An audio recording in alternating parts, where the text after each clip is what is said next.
We begin tonight with a story making international headlines. A 17-year-old girl says she was terrified as she stepped out of the shower in the locker room at the YMCA in Santee and saw a person she thought was a man, but who is actually a transgender woman. Good evening. Thanks for joining us. I'm Marcella Lee. And I'm Jesse Pagan. Hundreds of protesters are now demanding the YMCA change its policy, as well as dozens of counter-protesters in support of transgender rights staged dueling demonstrations tonight. CBS 8's Richard Allen has more on the fierce debate this incident has ignited, as well as how the YMCA is responding. Well, that's right. Management here at the YMCA in Santee made the decision to close 5 hours early when they learned of these dueling protests planned for this evening.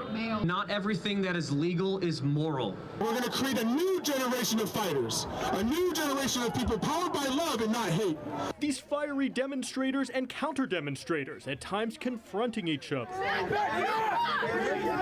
Coming out Wednesday night in response to what 17-year-old Rebecca Phillips shared 1 week earlier at the Santee City Council meeting after she went swimming here at this YMCA last month. As I was showering after my workout, I saw a naked male in the women's locker room.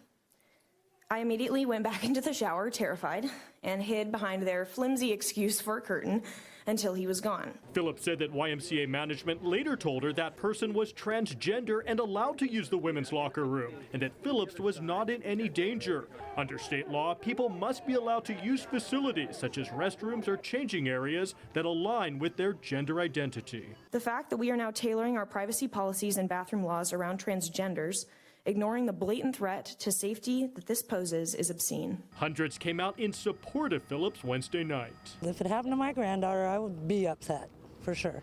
Children and women have rights to privacy. You know, we shouldn't be invaded when we're in the bathroom or the locker room or God help us, the shower. It's wrong. But counter-demonstrators standing up for transgender rights staged what they called a dance party in support of the transgender woman at the center of this controversy.